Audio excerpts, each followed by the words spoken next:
Hey up, and welcome to Callum's Corner. Welcome to my new house. Right, shall we pop inside and I'll give you the tour? No, obviously, that's not my new house. I can never afford that. That's just some random rich person's house. So, we're going to walk away before they catch me filming outside of it. Now, we are going to do a house tour, but I'm not going to show you the outside of my house. Like, you sent me an endless amount of horrifying items when you found out where I lived previously, so we're going to play it smart this time.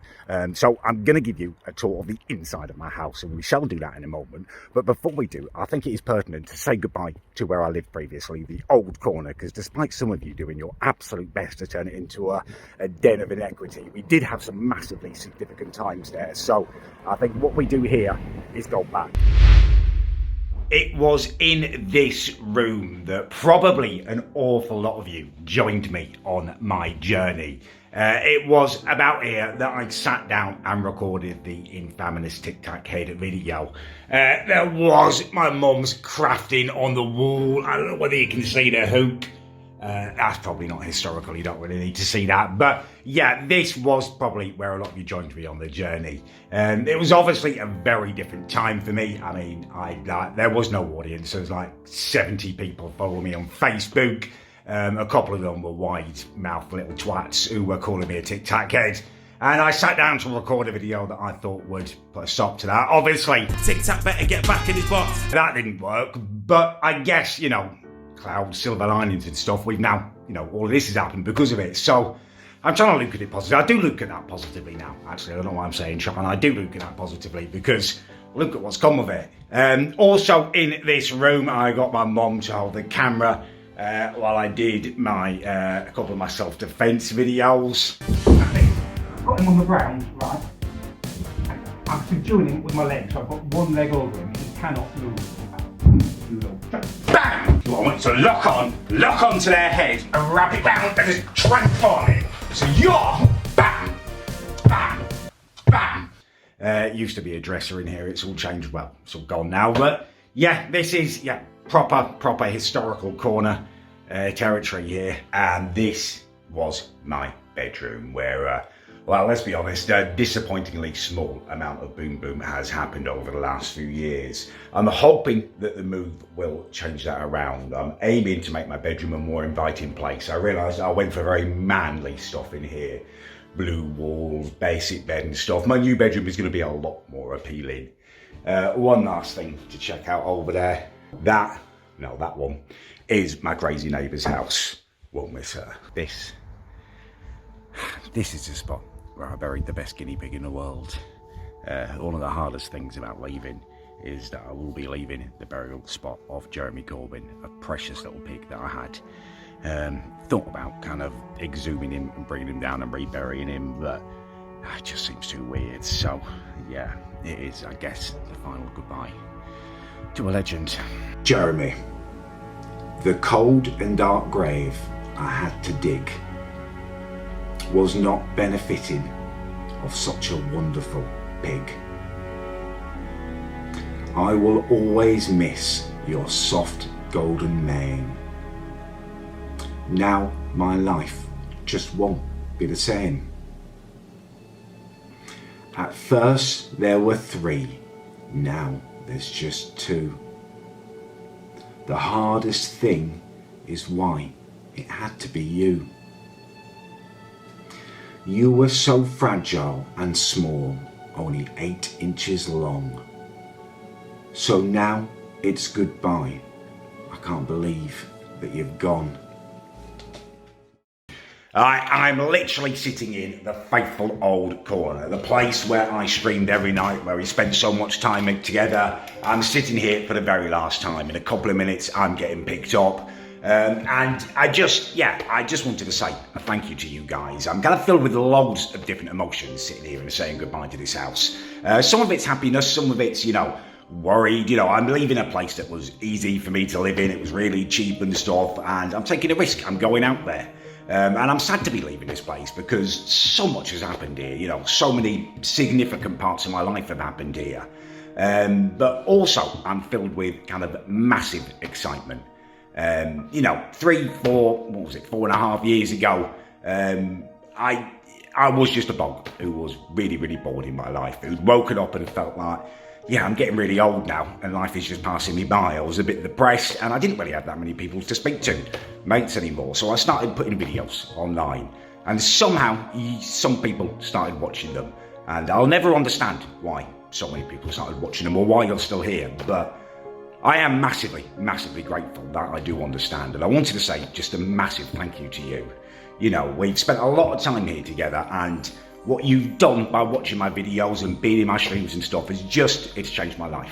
I'm about to go and just do something different. I'm filled with excitement and hope, and you know, through all of this I've got back in contact with old friends and stuff. It's just been incredible, and yeah, I can never thank you enough, I don't think. Right, come on, goodbye old friend, you served us well. It's time to go, onwards and upwards. I've just popped into the shop to get my meal deal selection and stuff, and I'm about to go into the train station now. I'm going to have to wear a mask and stuff in there, so this is probably the last time I'm about to speak to you. And it's also my last time on, you know, Bristol soil as a resident, so I thought we'd kind of, you know, immortalise a moment and just kind of one for my homies kind of thing. Yeah, big goodbye to Bristol. I will be back, but I don't think I'll ever live here again. Right, we are outside my actual house now, and this is about as much as the outside as I want to show you. So I'm going to take you in and I'm going to give you a tour, but it's going to be a tour with a difference, a tour with a theme. And that theme kind of matches my house, the way I've decorated, the furniture that I've bought. It's kind of a theme that I'm going to have running through my life now that I live alone and I don't, you know, I'm not encumbered by an idiot mother or sister. And that theme is, it's the pursuit of boom boom. You know, I'm not getting any younger, time's kind of slipping through my fingers a bit to start a family and stuff. So I'm really going to have a drive for it this year, you know, to obtain, you know, a good, you know, maybe not copious, but a decent amount of boom boom this year. So everything in this house is set up to kind of support that drive. So let's do the tour. And as I say, it's going to be a boom boom themed tour. So what I want you to do is kind of put yourself in the frame of mind. Imagine that you are, say, a 32, 33-year-old spinster that I might have met in the village, you know, out walking the dog. We got on well, and I invited you to come back to my house in the evening, have a cup of tea or something, get to know each other. So pop yourself in that mind frame and let's go. Glad you can make it. Come in. Why don't you follow me through to the kitchen, pet, and I'll make us a drink. So we're going into the kitchen, and you, she, her, your eyes are visually assaulted by my good taste. Your eyes will be drawn to this little beauty, the pièce de résistance. It's technically it's called a chaise longue. That is French. Now, women love foreign stuff, French stuff especially. They think it's classy and stuff, so it's gonna add a certain element of kind of grandeur to the evening. Also, it's an antique, which women love. I mean, bonus, really, an antique. It was dead cheap, but she doesn't have to know that. For her, that's just an antique that I've carefully picked out. Women love antiques. I love old stuff. And also, tactically thinking, antiques are old. As I'm getting a bit older, you know, approaching 40, but still over a year away from it, obviously. Just the older the furniture, the younger it might make me look. So, yeah, tactical thinking. Anyway, that little treat is actually for later. I am not offering you a seat at the moment. We're over there. All right, lovely lady. I've actually laid you into the belly, the working belly of the kitchen, over to my frothy coffee maker. Another massive tactical buy for my new place. So I'm not going to offer you anything else but frothy coffee, because obviously if frothy coffee is on offer in someone's house, you're going to bloody go for it unless you're pissed or mental. So it actually is a kind of litmus test. If she doesn't take it, I know something's not quite right there. Anyway, we're going to assume that you're not mental, and obviously you do want a frothy coffee because they're lovely. I have not had you sitting down because I want her in close proximity to me while I do this. I mean, obviously, the coffee machine itself is impressive. I've got it in like this powder blue. Women love like pastel shades. She's going to love this. She's also going to love the artful act of me, you know, just tinkering away and making a cup of coffee like a barista. Women love baristas for some reason. I don't understand, you know, what values are in today's society that women want a barista who can make a cup of coffee rather than someone who's big, strong, and can protect and provide for them. But let's show both sides of this, you know, the playing card. Let's just show both sides of me. So I'm going to be artfully making a cup of coffee, but also I put everything on really high up in the cupboard shelves, so she can see that I am really tall. I do have the physical capabilities to look after her, And also, I've got the softer side with a little coffee. So, frothy coffees are made. Now is the time for maybe, we go over and have a little lunge on the chaise. All right, so we are sitting on the lunge, lunging on the chaise. And this is the view that she will have. It is my big kitchen table. Now, she's going to be looking at that and she's going to be thinking, wow, that's a big table for one bloke. Maybe he's like a mysterious widower. Maybe he used to have a wife and kids and they come and visit or something. Maybe he just really wants a family and he's thinking ahead, what a great bloke. For her, that is going to set the mind racing. It's kind of like a visual porn for her. She doesn't have to know that I bought the big table because I want to do a podcast. That could just be private knowledge. So she's going to be looking at that. Her mind is racing all the time from the comfort of the chaise. Now, this, as I say, is absolutely perfect. The whole kind of nature of the piece of furniture is perfect for lounging back. We say lunge, I guess that's the French way, and that's what the women all like. But if it did progress real quick, if we got hot and heavy, perfect for canoodling back there. I wouldn't assume, I wouldn't even be hoping for canoodling at this point. It really is about breaking the ice at this point. We're going to be sitting here on the chairs, just sopping our frothy coffees and getting to know each other, breaking the ice. It really is, at this point of a date, every man for himself. You're living by your wits, you're living by your banter. So that would probably pop off for about 10, 15 minutes. And then you're actually at the most crucial time. How do you change it from getting to know each other to a little bit more romantic? Well, don't worry, I've got a plan. Alcohol, great for lowering inhibitions, so tactical move, but you don't want her to know, that's why you're giving it to her. So I thought tactically again and bought some gin, pink gin. Women love gin. Every time I go to the pub, literally, they're just pouring it down their necks as fast as they can. I've gone for the pink gin because women love pink stuff, but more than just a gin, kind of keeping in with the artful theme, I've gone for some exotic tonic waters. Women will kind of lose their heads over that. Look at that, rosemary tonic water. Pink grapefruit tonic water with bergamot. I tried one of these and it just tastes like gin, but with a weird little herbal tea in it or something. It's gross still. But women don't think about that kind of stuff. They just love the way it looks. So I'm going to offer her one of these bloody lovely one of these bloody fancy gin and tonics. And then it will be kind of, why don't we go through to the living room? I haven't showed you that yet. Let's go. And here we are. This is my new sofa upon which we will be enjoying our drinkies. We're now in my living room, and you will notice from the sofa, the colour of it, that it does kind of match my eyes. That is not by accident. That is a tactical decision. It's only a cheap one from Argos, but again, it's in that kind of antique little style that women like. Hopefully it will kind of, I'm not thinking that any one of these things is going to get me laid. Like, she's going to see my sofa and be like, yeah, let's have some. It's going to be a cumulative effect. You've got to be thinking, you've had the frothy coffee experience, the lovely powder blue coffee. You've had a little bit of a lunge on the chaise, and now you're in here and you're drinking like a fancy little gin and tonic. She's going to love it. She's going to bloody love it. I feel like I should just assure you that I would have plucked these weird little hairs out my eyebrows should I have actually been on the day. I don't have my own pair of tweezers. I realised that when I moved down here. These things kind of just appear in my eyebrows overnight now I've got a bit older. I could just go and buy some tweezers in the village, but I don't want them to kind of get the wrong idea about me. So I'm just waiting for some to arrive from Amazon. But yeah, that would have been taken care of. Anyway, she is going to be overwhelmed, hopefully, by this point. She will have had a gin.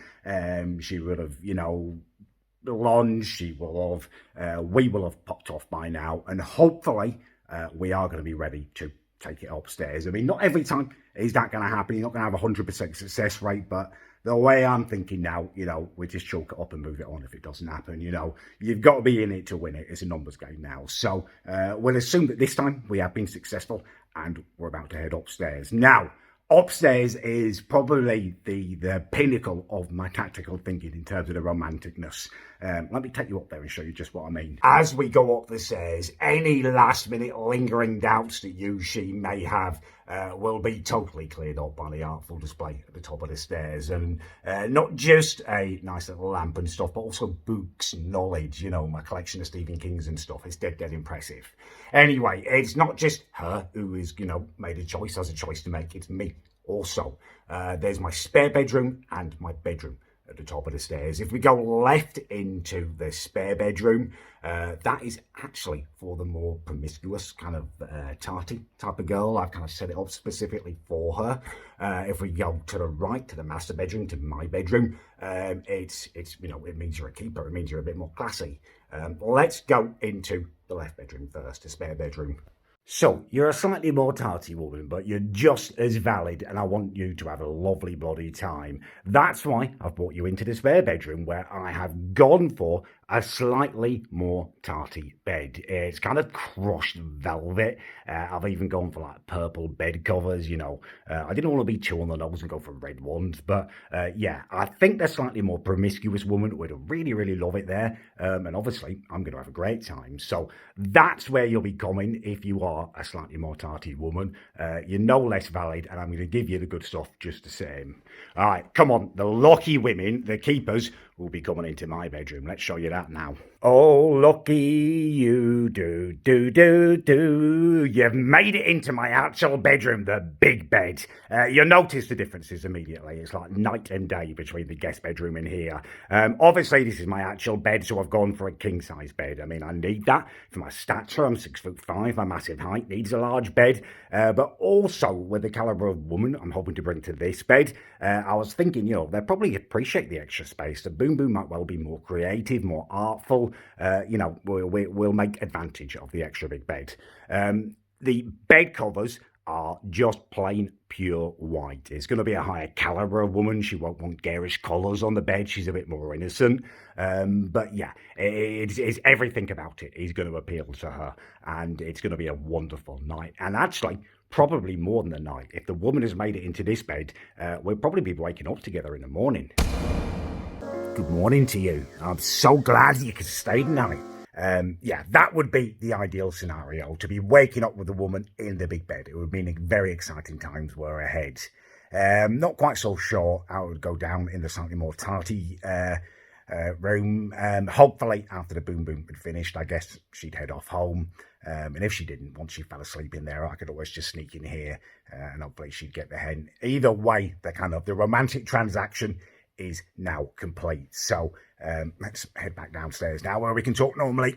And that is my new place. I mean, obviously, I couldn't show you everything. I don't want you guys finding out where I live again. That was truly horrifying. But hopefully, I've been able to show you enough that you can see that I am happier than I have been in years. Like, you have literally, every one of you has changed my life. I never could have thought this 4 years ago, when 20 million people over on Facebook were calling me a Tic Tac head and just abusing the way I look, that it would lead to this. But somehow, through you guys watching and subscribing on Twitch and donating to my streams and just watching the videos, just each and every one of you has contributed to changing my life, and I will never ever be able to thank you enough for that. Like, from the bottom of my heart, thank you.